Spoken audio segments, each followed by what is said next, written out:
Tofa mai sauraro, yanzu kungiyar ECOWAS ta turawa da shugaban kasar wato Niger na yanzu, wato sojan da ya juyin mulki ya karbi mulkin na Niger,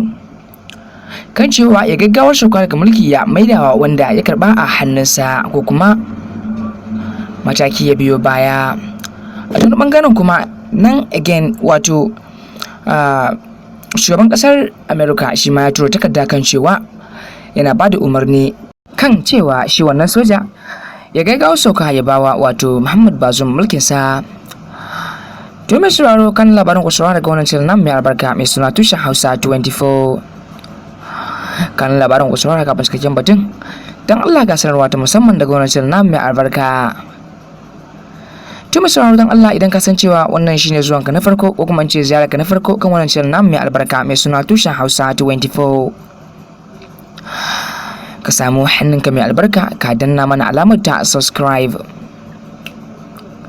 kana ka danna mana alamar ta ƙararrawa, domin hakan shine zai baka damar samun zafafan labaranmu daɗaɗa da zarar mun ɗora. Samu wuri ka zauna ka kaɗe kunnuwanka ga cikakken mutum yana zuwa. Mun gode. To assalamu alaikum warahmatullahi ta'ala barakatuhu masu sauraro, barkamu da jimarin sake saduwa da mu da ku a cikin wannan rata mai albarka. Labarai da mudaman su kamar dai kullun yadda muka saba kawo muku zafafan labarai. A sayo ma wannan channel namu na kuma albarka mai suna Tushen Hausa ya leko zaban batutuwa ne guda biyu kan maganar wato shugaban kasar America da ya turawa wato shugaban kasar Niger wanda yayi juyin mulki a hannun wato Muhammad Bazoum, kan cewa ya gaggawar sauka da kan mulki ya maidawa shi wanda aka yi wa juyin mulkin, takaice dai Muhammad Bazoum. To mai sauraro, idan za ka tuna a lokacin da ake gudanar da wannan juyin mulki, kwana biyu tsakani kasashe da dama sun kawo wato kasar ta Niger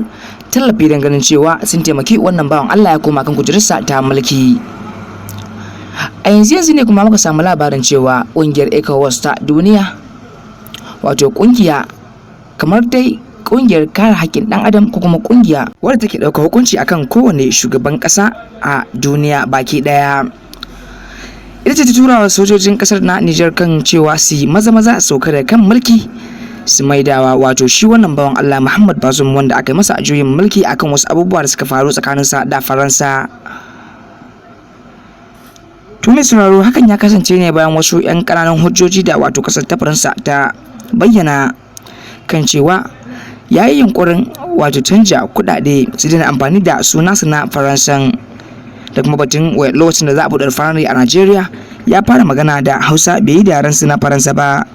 Tun mai sauraro, ƙarshe dai mun gode.